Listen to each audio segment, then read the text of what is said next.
typical windy day here on the coast. I've managed to find a protected spot, and today what I want to focus on is creating space in my paintings. A lot of times when I compose, I will crop the sky so that it's maybe like a small portion at the top of the painting.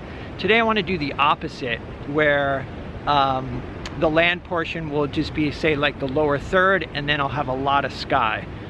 Just one experiment with creating space and seeing how that feels. So that's the idea. Let me show you what I'm thinking. Okay, so here is the scene. You can see my easel set up right there. I want to work with this trail. I want a bit of the water, but like I said, I want more of the sky.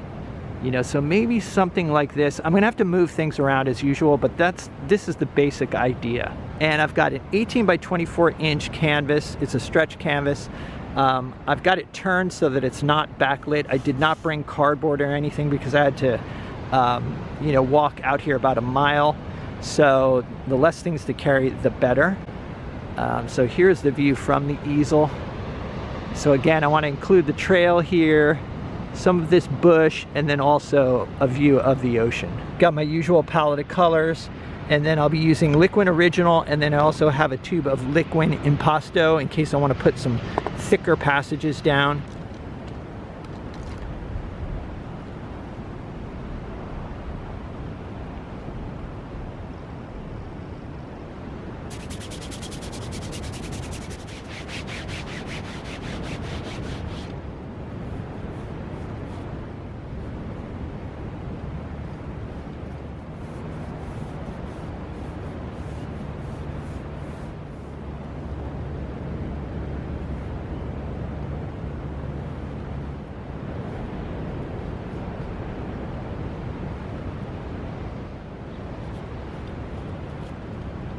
So here is the composition, and as I mentioned, I've tried to keep the land at, like, say, the lower third. I mean, it's a little bit more than that. Well, the land is at the third, but then the horizon just above that. So as usual, starting with my darks, I've got a mixture here of dioxazine purple and yellow ochre. There's also a mixture here of burnt sienna, a little bit of alizarin crimson, and ultramarine blue. But I'm gonna start with this mix here. I kind of want a lighter mix. I don't want really heavy darks in this painting. And I've got a little liquid mixed in as well. And as I mentioned before, I like to just get the big shapes in place, and then I can start, you know, kind of fine tuning those shapes. Usually using my darks. Like, I'll just sketch out the big shapes and then start defining when I sketch in the dark colors. This is actually really light, but that's okay. I can come in later and darken up certain areas that need it. I'm working on this cliff section here, and there's some shadow patterns that I'm going to lose fairly quickly. And I'm just squinting at the subject and just approximating the shapes.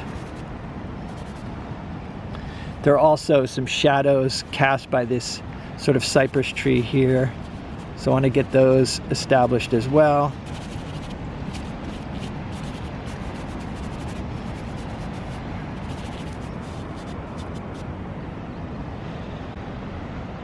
All right, so most of the trees are sort of a mid-value green, you know, where the foliage is all lit up.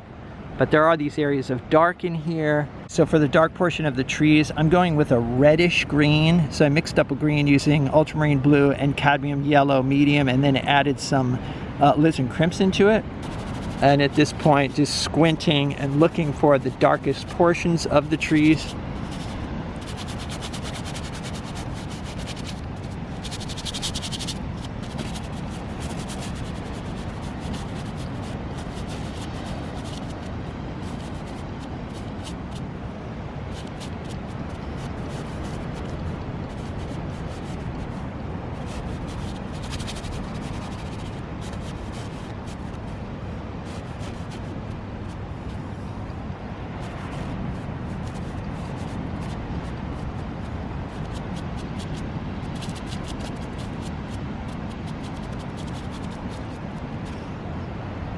All right, so for the water, I'm going with a mixture of ultramarine, phthalo blue, and a bit of yellow ochre, and then I just mixed in a little bit of this purple mixture here just to gray it down a bit.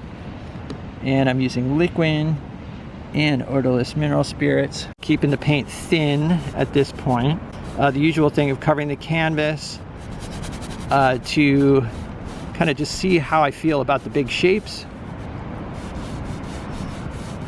And then I'll come back and get more specific about the colors.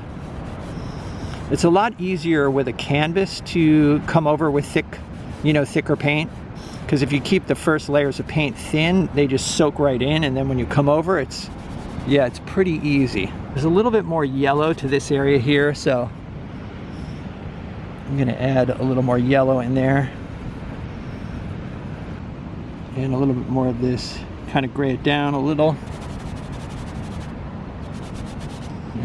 Little titanium white for right here.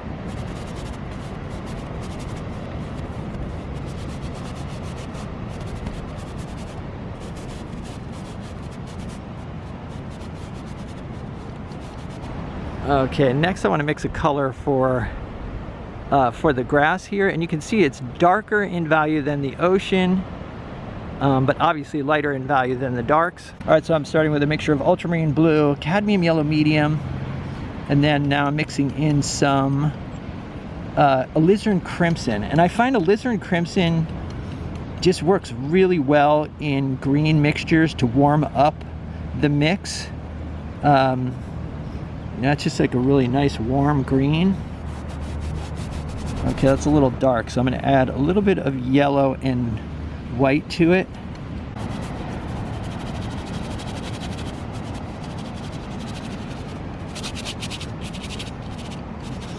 And when your palette is in direct sunlight, which mine is always, usually because I can't use an umbrella because it's just too windy in the places that I paint. So what I always try to do is just be conscious of the fact that the colors are going to seem more saturated, when I'm mixing them, more saturated and lighter in value. They're going to appear less saturated and darker once they get indoors, or when they're viewed in the shade. All right, so for the sky, I'm using ultramarine, titanium white, and a touch of burnt sienna to gray it down. And I'm using liquid and odorless mineral spirits. And I'm paying attention to values. The sky is just slightly lighter in value than the water.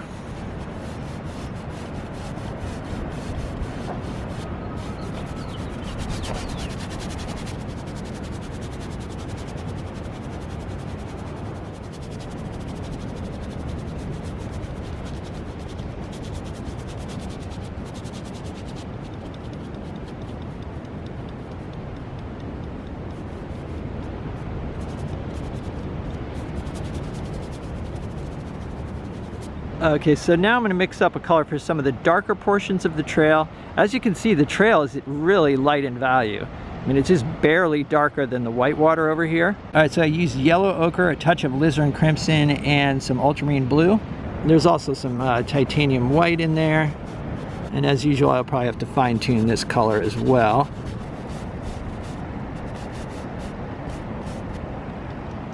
It turns out this color, it might be useful for the cliffs as well. It's sort of a similar color. I'm going to use the same mixture for the light portion of the cliffs here.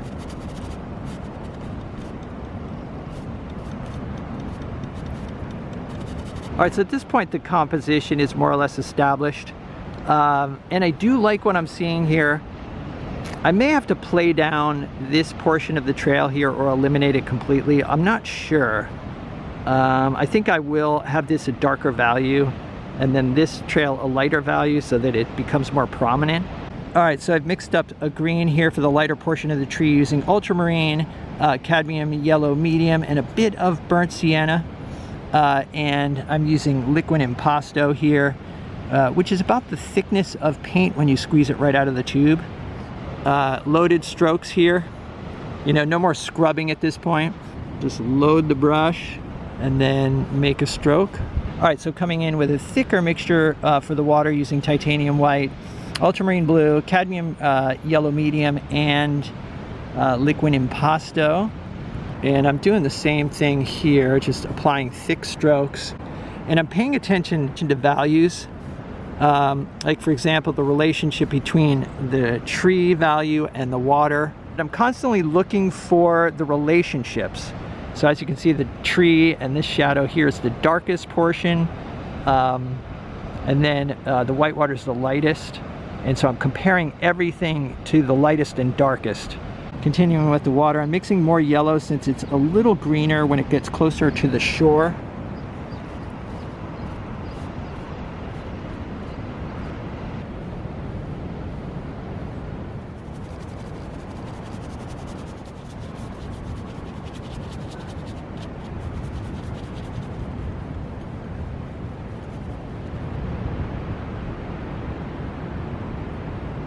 Alright, so here is what I finished up with. And as I mentioned, I wanted to experiment with creating more space by including more sky.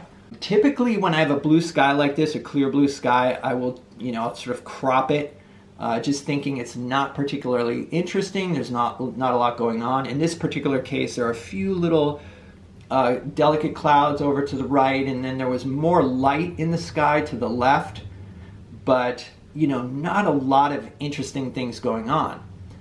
However, including the sky creates an open, airy sort of feel that is one of the key characteristics of this particular scene. So I feel that if I had cropped it, which I normally would do with a clear blue sky, I would not be capturing that open and airy feeling, that feeling of space. All right, so as you guys may know, I like to look at classic painters for inspiration regarding composition, paint application, etc. And this idea of creating space by including more sky was inspired by a painter named Johannes Weizenbroek, who's a Dutch painter. Just did a profile of his work on Patreon, if you're interested, link below. Yeah, just as I was looking at those paintings, I realized that there was a certain feel to those paintings, just by having that open space. And as I mentioned, I kind of overlooked that in the past and would often just crop it out. So anyway, as usual, let me know what you guys think in the comments. If you'd like to see some extra videos and help support the channel, Patreon link down below. Other than that, stay creative, and I will see you guys in the next video.